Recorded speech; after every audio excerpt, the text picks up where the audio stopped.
means is student success is an academic support department, but we also help with academic advising for the first 2-year students. We help with disability services, and we do peer tutoring and coaching, and we also support international students, and we host workshops like this throughout the semester. And so we may have some more spontaneous workshops coming along the way, and you will hear about that. We're excited to have that for you guys. We're also excited to just be able to have Zoom. And so welcome to all the online people. We're so glad that you are here.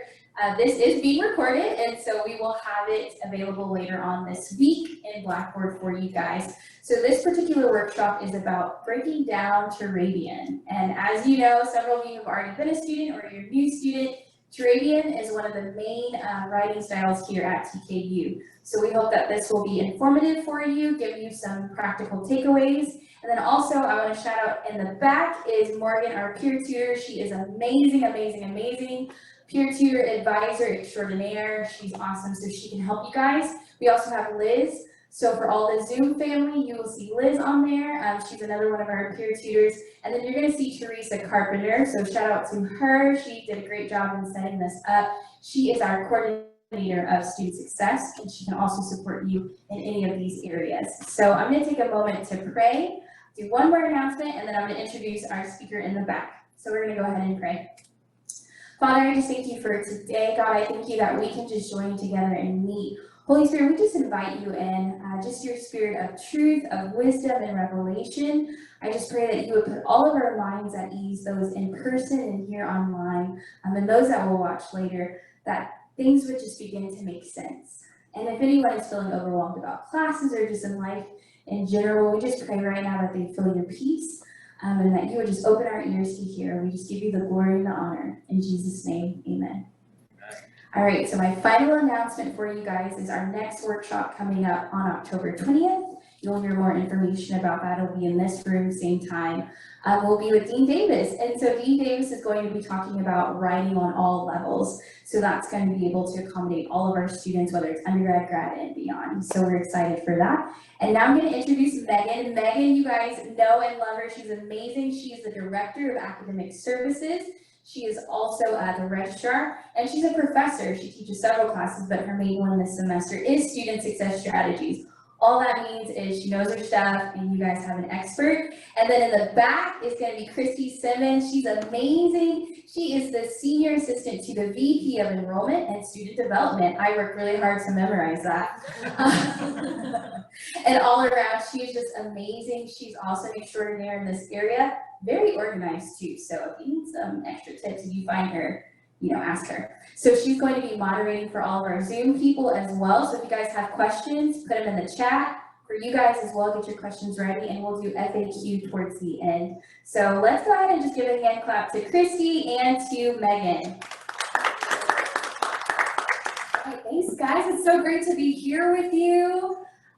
This is, if anybody has opened this book, Turabian, have you taken a nap on the first 3 pages maybe? Yes, I'm going to try to make this usually pretty boring subject somewhat exciting and entertaining. Okay, so we're going to do this. It's going to be fun, and I'm really happy to see everybody here. How many of you this is your first semester at TKU? Hey, I see Nikki in the back. Hey girl. So awesome, welcome to TKU. We are so glad to have you, and let me tell you, this is such an important thing to know about. So let's go ahead and dive right in. Turabian. So if you've never heard of Turabian, or you have just become familiar with this name, Turabian was actually a real person. I believe she's passed away now. Kate Turabian came up with a citation style for primarily humanities academic arenas. So it is a citation, Turabian is a citation style that's based on the Chicago style, which is another type of citation style. Citation is the method of tracking the sources that you use to support your research. So when you do a research paper, right, you go to the library, you go online to our wonderful TKU library, online resources, you look for articles, you look for books, information about your topic, right? And your professor wants to see in your paper, who did this student read? And did they attribute the author's thoughts correctly? So it's really important we're going to talk about some of the reasons why it's important to cite your sources, but that's what it is. It's basically a tracking method, a method of organizing your research, okay? And there's other styles of citation, APA, MLA, some of you may have heard of those different ones. Primarily, you're going to use Turabian here. If you're in a counseling program, you may use APA from time to time because that's primarily for social sciences, okay? So let me tell you, I'm going to be upfront and tell you my sources for this presentation, which is this book, which is a manual for writers of research papers, theses, and dissertations, the 9th edition. This is the latest edition. So Turabian, she really goes into depth on how to write research papers, how to do good research, and this is an excellent, excellent book. I have also found this book that is also by Turabian, revised by many of the same editors that revised this book, but I found that this book is a little simpler to understand. So if you pick up Turabian and you're kind of struggling with the research portion, I would recommend picking up this. If you are really having a hard time with research papers, this is going to be a really helpful source because it breaks it down, the entire research process, and goes into depth on how to cite sources properly. So this is a great book. I'm using this as a textbook for my student success strategies class this semester. So I would recommend that book if you need some additional help in that area. Okay, so why is it important to cite sources? Let me just pitch that question to you guys. Any thoughts immediately? Why do you cite sources? Give people credit. To give people credit. Good, yes. Absolutely. These researchers have worked really hard to conduct their research, and so you want to give them credit and not steal their ideas, right? Make it look like it's your own idea when it's not. It's called stealing. It's called plagiarism, right? What else? If you want more information on a specific subject that you quoted out of, they're able to read the entire article. Yes, very good. Very, very good. It helps your readers to track your research or to be able to go back and to look at that source. Excellent. What else? Any other thoughts? Fact check as well to make sure that it's correct. Yes, absolutely. Yep, to look and see if you really understood what that author was saying. Yep, good. Yeah.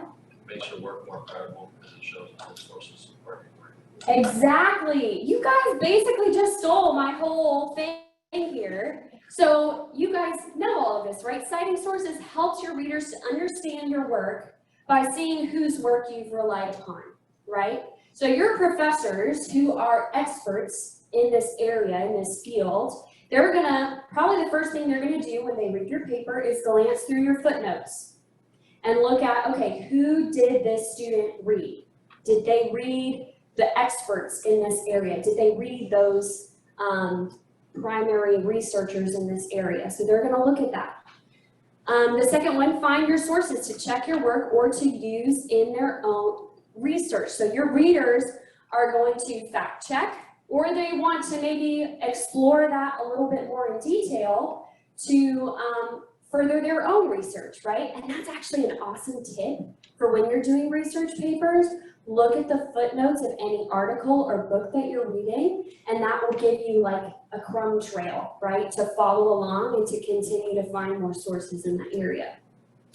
And then the last one, decide whether you are a careful researcher whose work they can trust. That you're not out there trying to steal people's ideas, right, and attribute them to yourself, but that you have done the work, you followed the right process, and they can trust that you've done your job as a researcher and you're careful, and they can trust your work. Okay, so that's a really big one. Good job, you guys.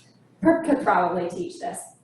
Okay, so 3 principles for citing sources. So often, when do I need to cite a source, right? When do I need to use a footnote? That's a huge question that comes up when you're doing research. So the first principle is cite sources of words, ideas, or methods that are not your own. If you're using an idea or a method or words that are not your own, you need to cite it, okay? Even if it's a paraphrase or a summary of what this person has said, if it is their idea, you need to cite that.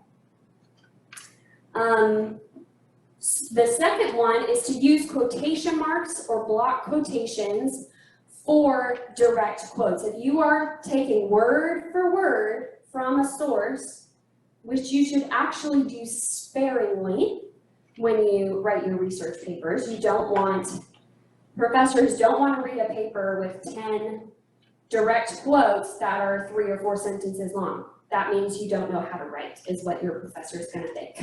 So you don't want to cram your paper with direct quotes. You want to summarize and paraphrase, okay?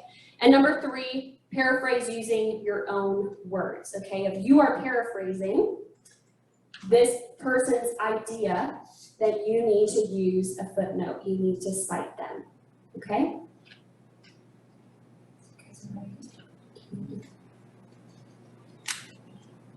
Say hello to my online peeps who we got there. Hi, friends. Alina, it's good to see you. You're in my class. Karina. Who else is on here? Hey, guys. Glad to have you. Hello. Hi. All right. So let's keep going. Let me give you some examples of some of these, okay?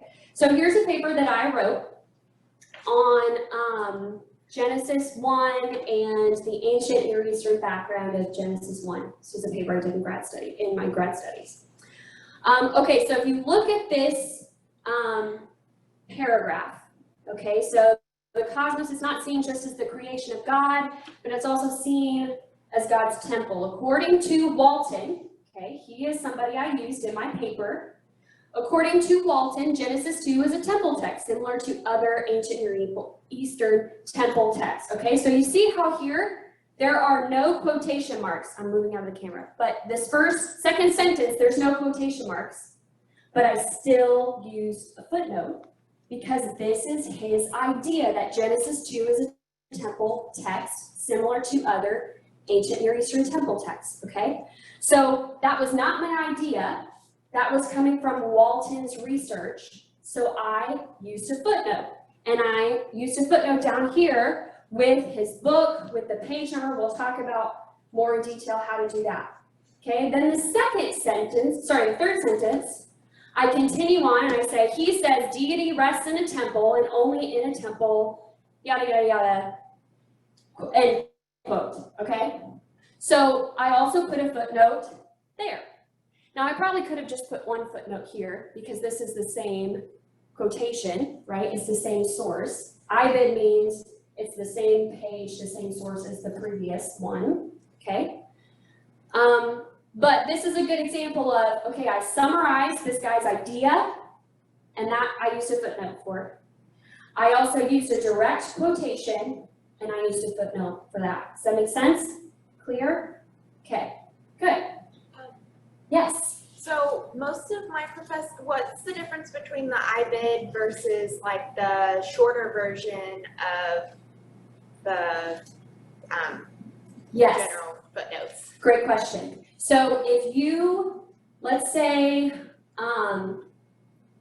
footnote 4 is Walton and is the full citation. Footnote 5 is somebody else. Then you go back to footnotes, you go on to footnote 6, but you refer back to Walton. Then you would do Walton, comma, page number, period.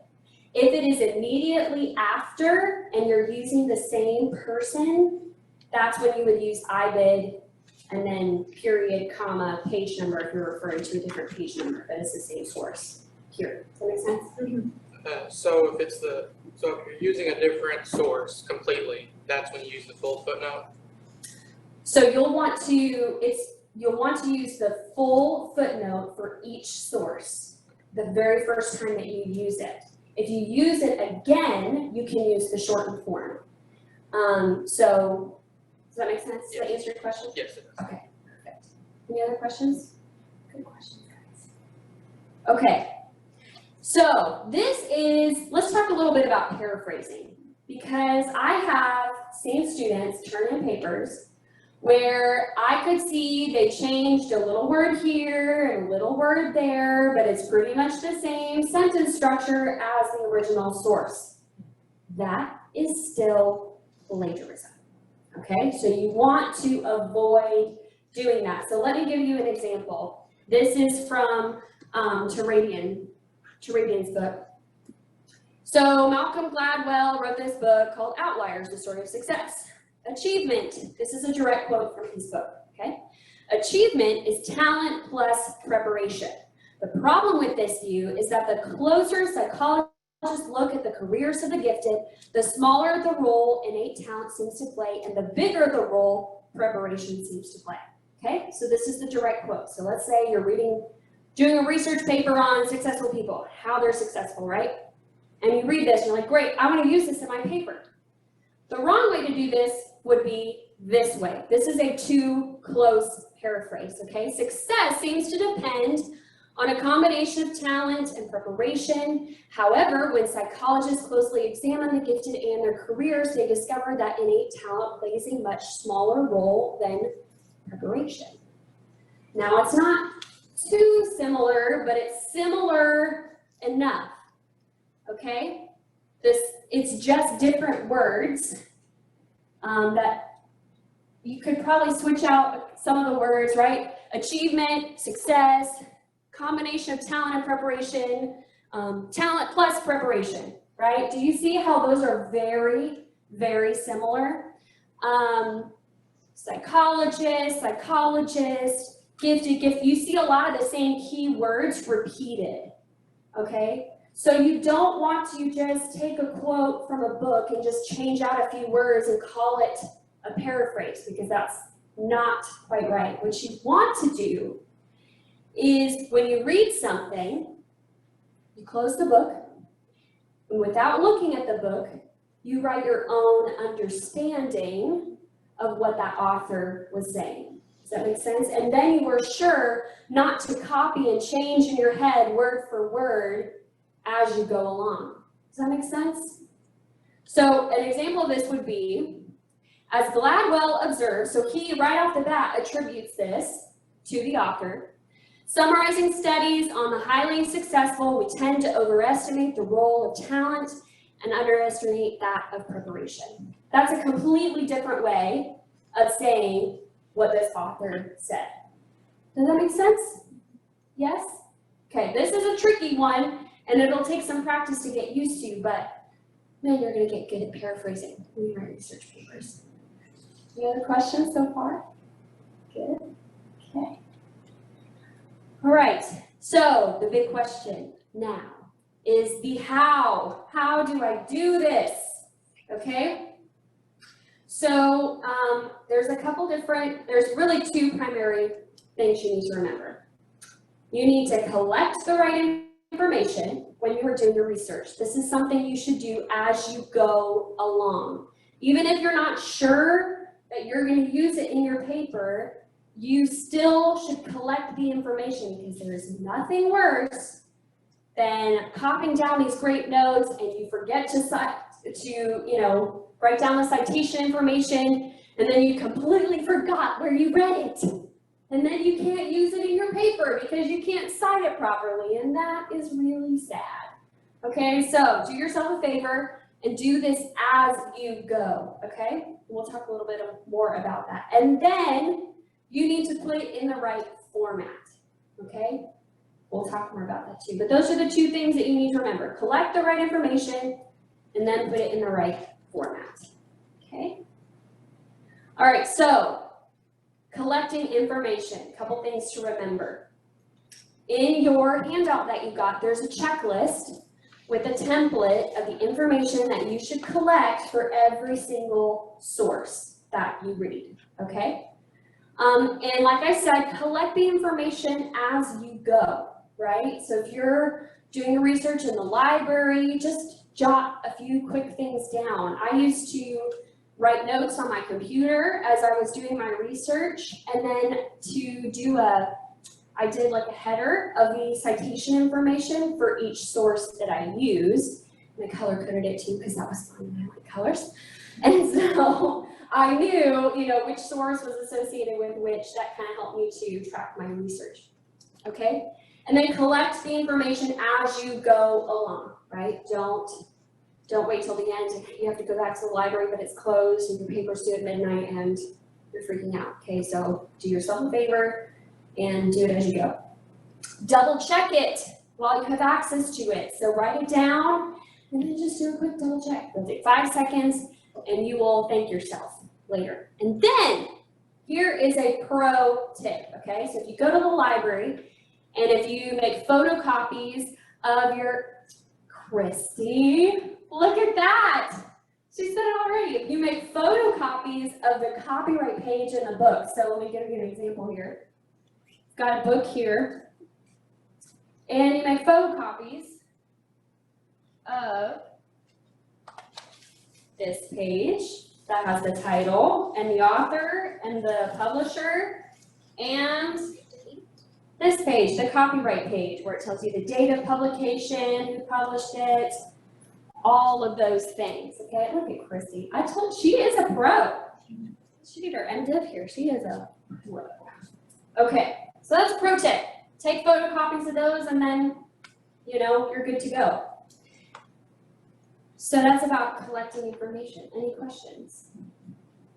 Now, you don't always have to put everything in perfect citation format right there. That's okay. You may, as you go along and you get fluent in Turabian, be able to just pop out the citation information right there without even thinking about it. And then you'll just have it. Okay? You will. By the time you graduate, you will be able to. Yes. It's overwhelming right now, but it will. Yes. All right, so there are 2 types of formatting that you're going to come across in Turabian, okay? And this is the notes bibliography style. There's also an author date style that's not primarily used here. You want to use the notes bibliography. So you want to do a footnote format that you put in your paper, in the body of your paper. And then at the very end of your paper, you're going to have a bibliography that lists all of the sources that you use in your paper.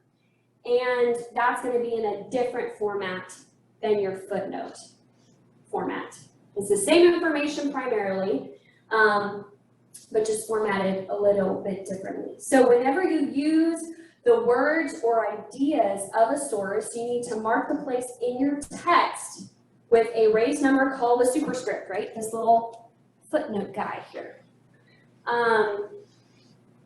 And give the information about the source in a correspondingly numbered note. Okay, so that will go at the bottom of that page typically. And Microsoft Word does this for you. You just do the insert footnote and then keep going.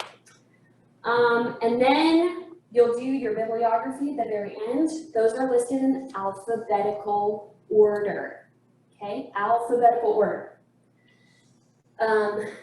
Even if you don't quote this person directly, but they influence your writing, you need to include them in your bibliography. Okay, so any footnote that you put in with a source should have a corresponding bibliography entry. Does that make sense? So it'll show up twice. Okay. Okay, so let's talk about the nitty-gritty.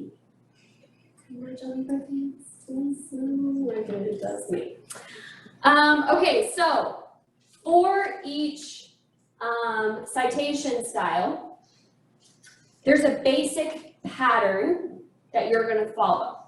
Okay, so the 2 primary types of sources that you should be using in your paper, let me just put that out there, should be peer-reviewed journal articles and academic books, right? You're not just going to go to Google and find the first website that talks about your topic, right?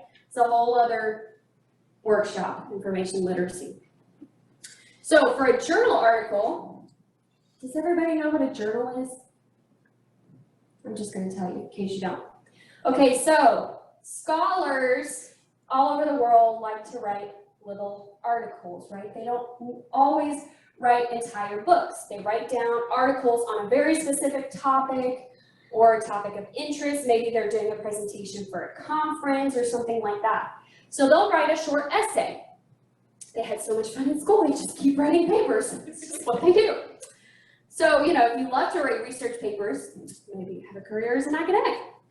So there are scholarly organizations that are composed of renowned scholars in the field, and they accept submissions for these essays from different academic writers, and they will review them, talk about them, see if this is worthy of publication, and then they will go in these peer-reviewed journals that are published on a quarterly, monthly, annual, whatever basis. Okay, so typically, like this is the International Bulletin of Mission Research, volume 44, issue 3, July 2020, okay?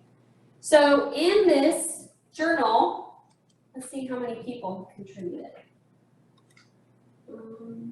Looks like 1, 2, 3, 4, 5, 6, 7 people have written articles and submitted them for this journal, okay, on specific topics. Now, we have some search engines that are great for finding journal articles. If you need some more information about that, come and talk to the folks in the library and they will be able to give you a great intro to that. So, all that to say, this is a journal article, okay? So, when you find an article that you want to use in your paper, this is how you need to cite it, okay? So there's a pattern, right? So the first thing that always comes is the author's name, and this is just first name, last name, depending on if there are multiple authors or not, and then a comma. There's only one period at the very end for all of the footnote formats, okay? And then you've got the title in parentheses with another comma in there.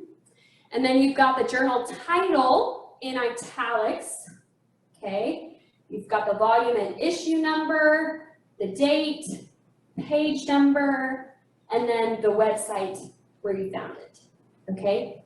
Now, you've got the basic pattern in your handout.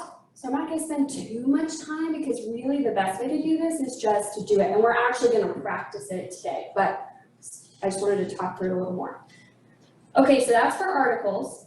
And then for books, again, it's the author's name, first name, last name, comma. The name of the book is in italics. And then you've got parentheses with the publication information, city, colon, publisher, comma, year of publication, and parentheses, another comma, and then the page number, period. Okay, that's pretty standard pattern, and you are going to memorize this. I know you are. Okay, and then, so that's for the footnotes. That's just kind of the basic pattern, okay? And then for articles, for a bibliography entry, instead of the commas, you're going to see more periods. The last name of the author will be first. So last name, comma, first name. And then basically you're replacing the periods. It's pretty similar, but you're replacing the, commas with periods. And then you're going to list the full range of page numbers for the article, okay? And then the website information, okay? And then for books, it's pretty similar. You're going to flip the author's name, last name, comma, first name, period, title of the book, period, city, colon, publisher, comma, year, period. That's it. Okay? So like I said, you're going to get super familiar with this, but just remember that these are kind of the basic patterns. And Turabian, you probably have a lot of questions. Well, what about a blog? What about a website? What about a newspaper? What about a YouTube video or an interview? I'm not going to bore you with all of the commas and periods that you're going to need, so I would recommend getting this book, and it has in the back all of the information that you will need. So you just use this as a reference as you go along. Yes. I know as college students we're broke and sometimes books are expensive, so Purdue OWL also has all of the resources. That's correct. Yes, very good. Yes. Just be careful. Make sure you go to like an official page, right? Chicago, or I have a website that we'll look at in just a minute, but Chicago Manual of Style or something like that. There's also an official website for that where you can also get that same information. But yeah, Purdue OWL is a solid one. So yes, you can get that information there. Good. Okay, so before we move on to talk about some of the, well, maybe I'll just briefly go over this and then we'll do the exercise, and then once we're done with that, I'll let you go. Cool? Okay, so I'm going to stop the presentation share here. I can do this. Let's see here. Okay. So again, okay, so this is the website I was telling you about, Chicago manualofstyle.org/Turabian, okay? And they have these really helpful tip sheets on here, and you've got a packet of them that when you came in and online, you should have access to that as well, or you can follow this link. So let's talk a little bit about some of these. So the first one is your title page, okay? Let me just tell you, as a professor, here's one of my biggest pet peeves, okay? Title page is not like an Instagram post. Okay, it's not supposed to have lots of different colors with like 5 different fonts and will look really pretty. If you've done that before, that's really okay. But whenever I see that, I'm just like, so, okay, use the same font as you do in your main text. You just center it, real simple. Simple is better. And then you've got your name down here, the name of the course, and then the date. Okay, so you gotta center the text, make sure it's double spaced, make sure everything you do is double spaced, except for your bibliography, it's a little bit different. Okay, so if anything, just remember, centered, same font. Times New Roman, really great. You really don't need anything else, just one thing. One thing is needed. That's what Jesus said, right? He was talking about Turabian, right? Yeah, he was, okay. Okay, and then your table of contents. Now, it may look a little bit different because most research papers that you're gonna write here won't have complete chapters. You're just gonna have, headings and things like that. But just remember, you've got table of contents, you've got your different headers, you've got your page numbers listed. At the bottom, you're gonna use Roman numerals for your table of contents, okay? Not regular page numbers, okay? And then, let's look at, that's basic table of contents. This is your introduction and conclusion, okay? So you're gonna bold and center introduction, leave 2 blank lines between the title and the first paragraph. Indent your first paragraph, okay, little tab, just one little button, tab, and you're good, okay? Paragraphs, try to have 3 sentences in a paragraph, okay? 1 sentence is not a paragraph, 2 sentences. Okay, that's basic there. 2 other tips.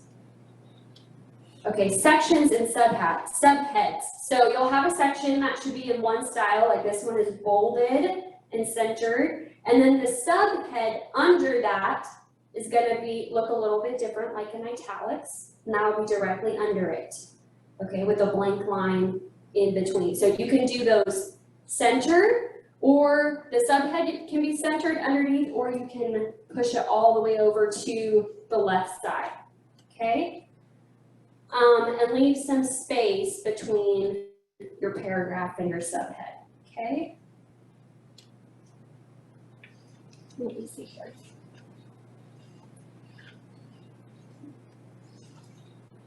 Okay, main text, 12-point Times New Roman font, okay? That's your new best friend, okay? It's just always gonna use it, every time. And then you've got your page numbers, top right or bottom right. You got your indent, double space, okay?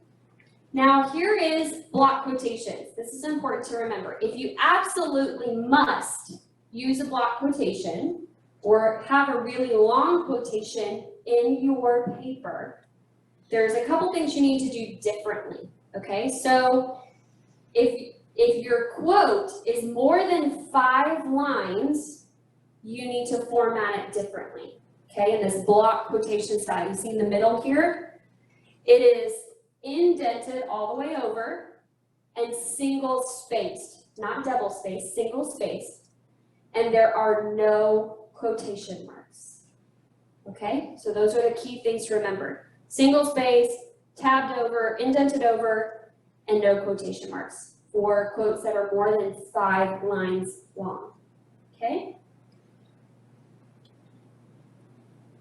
Told you, nitty gritty. Okay, footnotes, we talked a little bit about this. Use the footnote feature on Microsoft Word to do a superscript, and then your footnote is gonna appear at the bottom here. Here's a pro tip. Indent the first line of your footnote here, okay?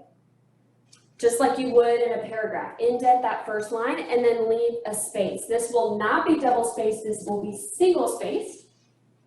And you want to do the same font as you're using in your main text, but shrink it to about 10-point font, okay? And that will make your footnotes look nice and clean, okay? And then, last but not least, bibliography. Okay, so center the title bibliography at the top, add 2 blank lines after. This is not double spaced. This is single spaced, okay? So you'll have each of your sources here, and here you indent the second line and the subsequent lines, not the first line, okay? And then you're gonna leave 1 space in between each of your entries. Remember, this is in alphabetical order. If you have 2 works from the same author, you're gonna use this little underscore 3EM dash in all entries after the first, okay? See this here? This thing here? So in place of the author's name, you'll add that if you have multiple works from the same author, okay? And then I think that's it. Okay, any questions on that? Again, you can find all of these details in here because I know you've definitely memorized this presentation. You're not gonna need this, but in case you forget, it's all in here. Yes? Is there any reason why some of these are in parentheses and look like they're APA format on this? On the tip sheets, there are 2 kind of sub-styles within Turabian. That is author date, which is probably what you're seeing. And then there's the notes bibliography style. Yeah, it has an author date and date.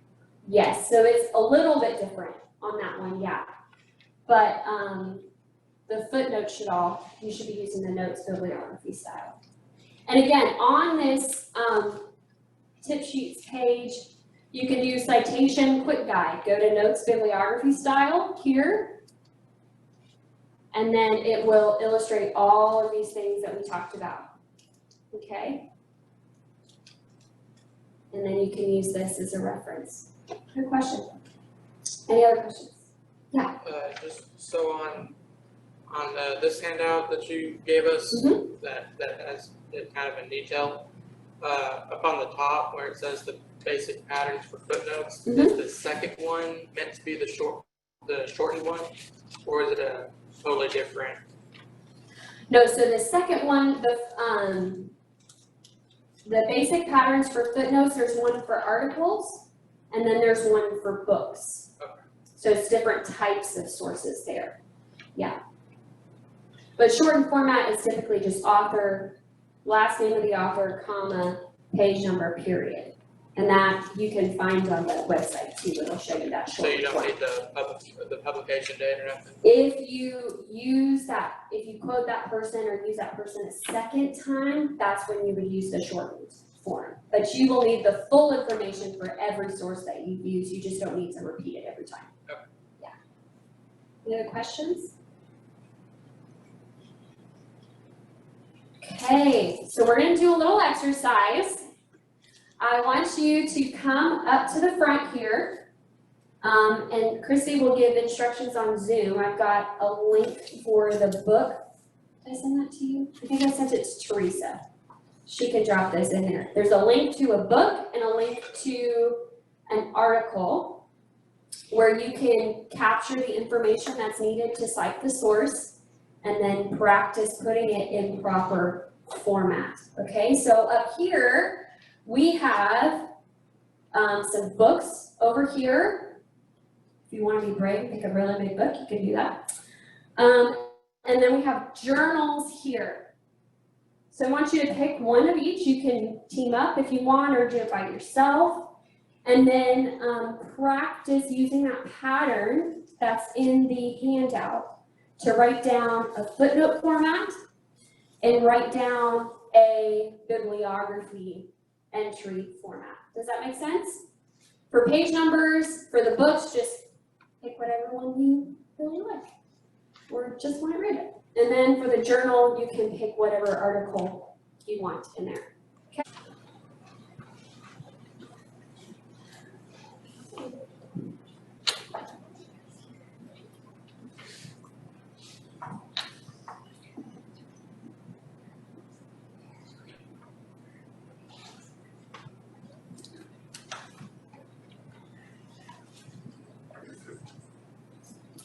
If you are watching the recording after this workshop, and you'd like to do this exercise and you want the sources, you can email studentsuccess@tku.edu for the information. Or you can just pick whatever book you have in your library, go online to EBSCOhost or another site that has articles, and you can practice on your own and double check your work in your Turabian.